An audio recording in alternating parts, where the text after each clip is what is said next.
السلام عليكم. قبل ما نبداو القصه ديال اليوم بغيت نشكركم بزاف على الدعم الخرافي ديالكم، واللي بفضل الله ثم الدعم ديالكم قدرنا نفوتوا 100 ابوني. شكرا بزاف ليكم، تحيه ليكم من القلب. وهذا الشيء راه كيحفزني بزاف باش كل مره نوض نقلب على شي قصه اللي غتعجبكم واللي غتنال الاعجاب ديالكم واللي غتستمتعوا بها. فالناس اللي باقيين ما اشتركوش ديروا اشتراك باش تنضموا للعائله ديالنا، وان شاء الله تستمتعوا بالقصص معنا. القصة ديال اليوم غترجعكم لواحد الحقبة ديال التاريخ اللي بعيدة بزاف واللي غتعيشكم أحداث أغرب من الخيال. القصة ديالنا اليوم على رحلة سلام ترجمان لسد ياجوج ومأجوج.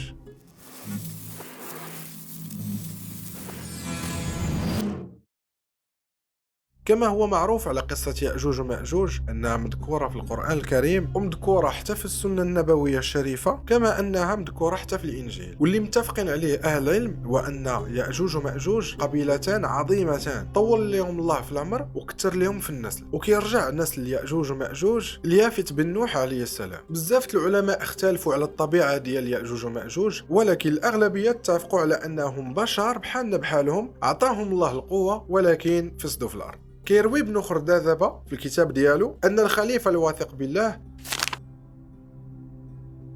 شاف في المنام ديالو أن سد يأجوج ومأجوج اللي بناه ذي القرنين تحل. ناض الخليفة مخلوع ويعيط على الحاشية ديالو وقال لهم بغيت راجل غيمشي يكتشف ليا سد يأجوج ومأجوج ويجيب لي الخبر ديالو شنو طاري فيه. هنا الحاشية ديالو كاملين نصحوه بأن الراجل اللي غيقدر يدير هذه الرحلة هو سلام ترجمان، حيتاش كيهضر 30 لغة بطلاقة. هنا الخليفة الواثق بالله عيط على سلام ترجمان وعطاه 15,000 درهم وزودوه ب50 راجل من الشباب الأقوياء، وعطى لكل واحد منهم 1000 درهم، وعطى لكل واحد منهم مؤونة اللي تكفيهم مدة ديال عام، وعطى لسلام ترجمان رسالة باش يسلمها لحاكم أرمينيا واللي مذكور أنه كان كيعيش في تفليس واللي هي عاصمة جورجيا حاليا. هنا سلام ترجمان شد الرحال ديالو وتوكل على الله وبدا المغامرة. بقى كيتنقل هو والناس اللي معاه بين مناطق القرم حاليا حتى وصل لملك ديال القبائل كتسمى الخزر، وهادو من الشعوب التركية القديمة اللي عاشوا بين سواحل أتيل وشبه جزيرة القرم. بعد ما صادفهم الملك في المملكة ديالو باتوا نهار وليلة. بعد ما بغاو يمشيو ارسل معاهم الملك 5 ديال الرجال باش يكونوا هما الجيد ديالهم في هذه الرحلة باش يوصلوا للسد. رحلة سلام ترجمان دامت ل 26 يوم بعد ما غادروا مملكة الخزر، وبقاو غاديين حتى وصلوا لواحد الأرض اللي كحله بزاف وفيها واحد الريحه ما كتستحملش، وكانت من بين اصعب الفترات ديالهم في هذه الرحله حيت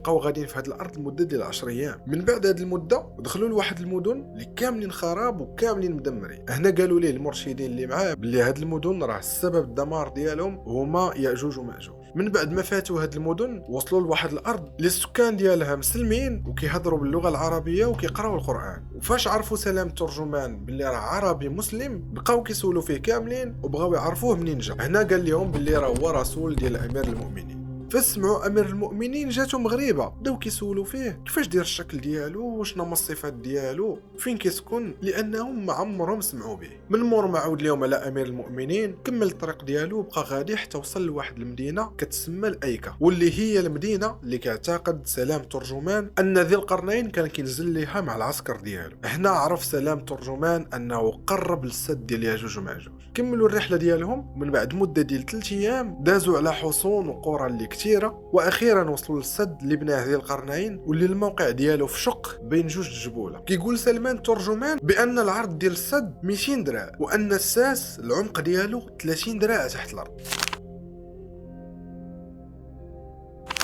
وبان السد مبني بالحديد والنحاس، وباللي في السور كاينين جوج بودرات خارجين من الارض باش كيقويو السور وكيجمعوا بين هذوك جوج الجبوله. وكيقول باللي السد مبني من قطع اللي مصنوعه من الحديد ضيب في النحاس، وباللي الطول ديال كل قطعه هو 1.5 دراع والعرض ديالها 4 ديال الصباع. وذكر ترجمان بان الادوات اللي استعملهم ديال القرنين باش يذوب المعادن واللي استخدمهم في البناء باقيين كاينين في نفس المنطقه من مور السد. وقال بان في الباب ديال السد كاين واحد القفل اللي كبير كبير بزاف وان راجل واحد ما يقدرش يشد. وذكر بان سكان الحصون المجاوره مكلفين باش يحظيو هذا الباب، فكيجي الحارس كل يوم اثنين وخميس وكيجيو معاه 3 ديال الرجال كيضربوا القفل بمطرقه ديال الحديد، مره في الاول ديال النهار ومره عند الظهر ومره في العصر، وفي الوقت الغروب ديال الشمس كيمشي الحارس هو والرجاله كيرجعوا في حال. والهدف من هذه القضيه اللي كيديروا هو باش يعرفوا ياجوج وماجوج ان في الباب كاينين حراس. سلام ترجمان سول الناس اللي معاه واش بصح ولا شي عيب في الباب. هنا قالوا ليه تعال تشوف، وراو واحد الشق بحال الخيط الرقيق. هنا الترجمان خرج واحد الموس وبدا كيقشر بشويه جيد داك الشق، وخدا داك التفرتيت وداروا في واحد الثوب وجمعوه باش يديه للخليفه يشوف. الرجال اللي كانوا مع الترجمان اللي ساكنين في المنطقه قالوا ليه باللي شافوا واحد العدد من قوم ياجوج وماجوج فوق الجبل، ولكن جات واحد الريح اللي كحله وضرباتهم وعودت رجعاتهم. حتى لهنا كتكون سالت رحله سلام ترجمان من بعد 28 شهر من الانطلاقه، دوز فيها 16 شهر وهو غادي و12 شهر وهو راجع. ولكن للاسف كانوا خسائر بشريه، حيث مات 36 واحد من الرجاله ديالو، 22 في رحله الذهاب و14 في رحله العوده.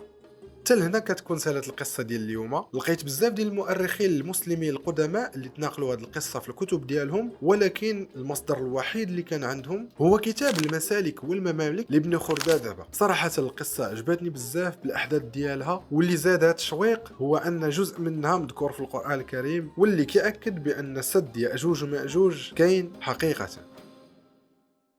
إلا كيعجبكم هذا النوع ديال القصص ديروا اعجاب، اشتراك، فعلوا الجرس. السلام عليكم.